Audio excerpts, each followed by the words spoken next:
Le 4 novembre 2010, tôt le matin, l'aéroport de Singapour-Changi résonnait du bruit des roulettes de valises, du murmure des conversations et de l'annonce lointaine des départs. Comme chaque jour, des milliers de passagers se croisaient, pressés ou détendus, en route vers des destinations aussi diverses que les raisons qui les motivaient. Dans ce décor familier du voyage moderne, un avion attirait particulièrement l'attention.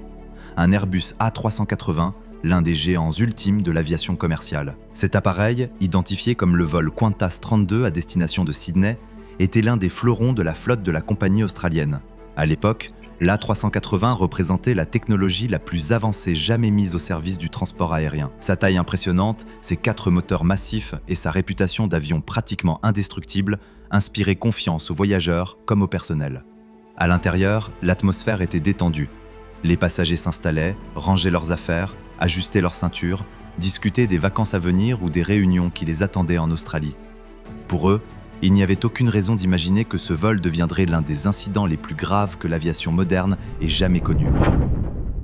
Aux commandes se trouvait un équipage dont l'expérience cumulée dépassait largement les besoins d'un vol de routine.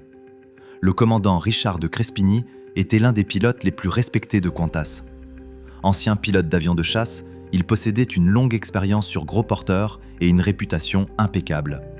À ses côtés, le premier officier Matt Hicks et le second officier Mark Johnson, tous deux très compétents et calmes.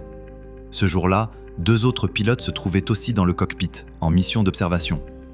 Cela signifiait que 5 pilotes étaient présents dans le flight deck, un hasard extraordinaire et, comme l'histoire le montrera, une bénédiction inattendue.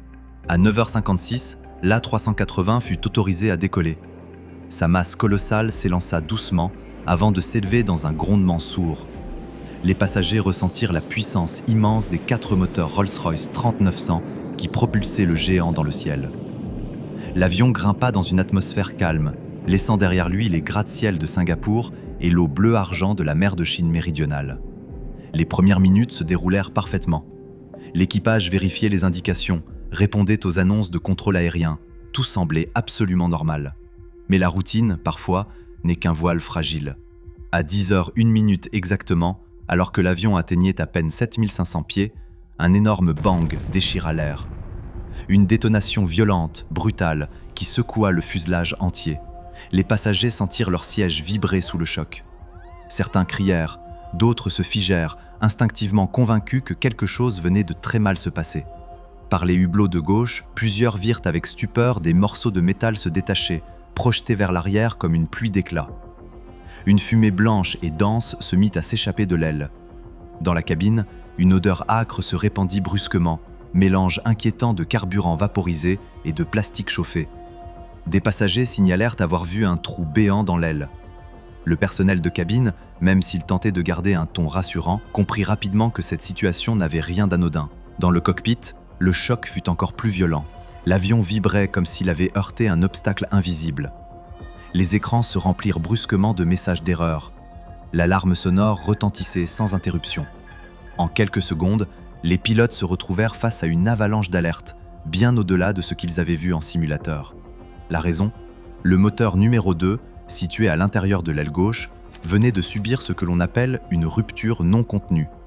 Une panne si grave qu'elle dépasse de loin le simple arrêt d'un moteur.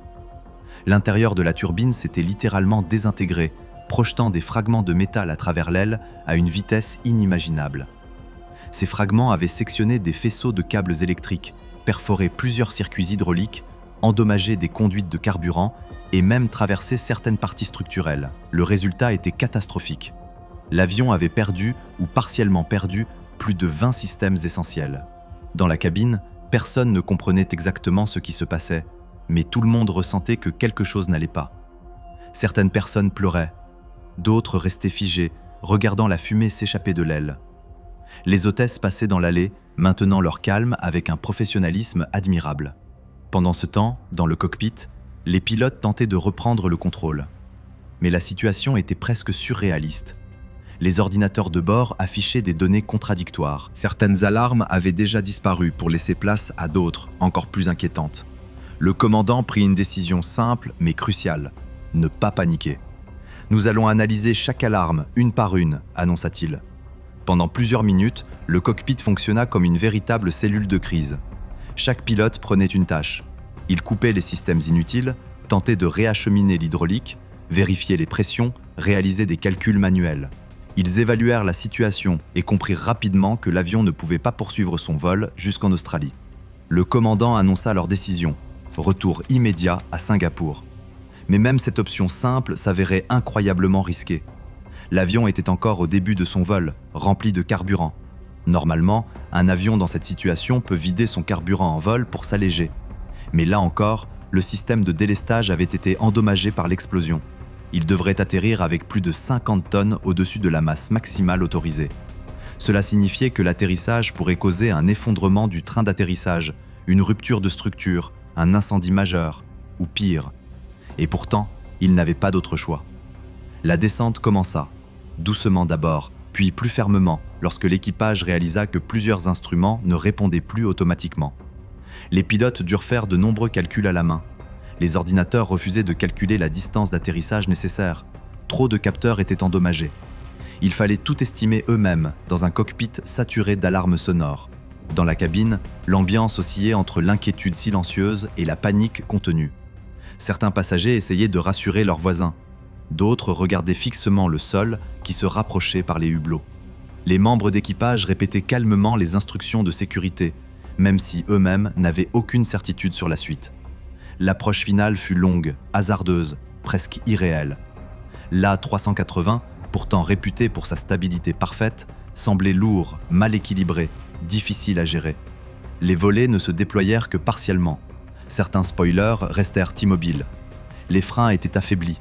L'avion s'approcha de la piste, gigantesque et vulnérable à la fois. Puis vint l'instant décisif. Les roues touchèrent violemment le sol dans un bruit sourd. L'avion rebondit légèrement avant de s'écraser de tout son poids sur le train principal. Les freins furent sollicités à leur maximum. Les inverseurs de poussée fonctionnèrent, mais pas tous. L'avion vibrait de façon inquiétante. La piste défilait à une vitesse qui semblait interminable. Encore la moitié, encore un tiers, encore quelques centaines de mètres.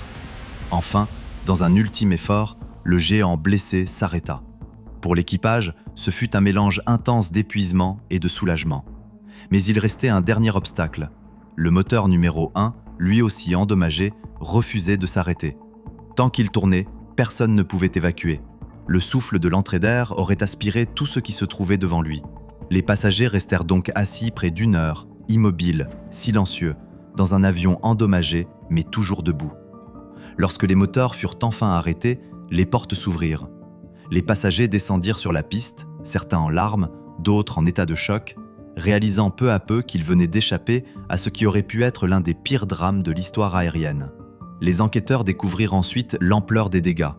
Plus de 500 câbles sectionnés, 21 systèmes vitaux touchés, des circuits hydrauliques détruits, des réservoirs perforés, des structures internes lacérées, et un moteur littéralement explosé de l'intérieur. Jamais un avion n'avait enduré un tel niveau de destruction, tout en restant pilotable. Le vol Qantas 32 devint un cas d'école mondial. Les pilotes furent salués comme des héros, non pas pour avoir accompli un miracle, mais pour avoir appliqué, sous une pression extrême, une rigueur, une logique et un sang-froid hors du commun. L'Airbus A380, lui aussi, prouva sa robustesse exceptionnelle. Aujourd'hui encore, l'histoire du vol QF-32 est étudiée dans les écoles d'aviation du monde entier. Elle rappelle que, même lorsque la technologie atteint ses limites, la compétence humaine peut faire la différence. Elle révèle que la discipline, la préparation et le calme peuvent triompher du chaos le plus absolu. Le vol Qantas 32 n'aurait jamais dû survivre. Et pourtant, ce jour-là, un A380 est mutilé et revenu se poser. Et 469 personnes ont pu rentrer chez elles. Un exploit aéronautique, un triomphe humain, un miracle moderne.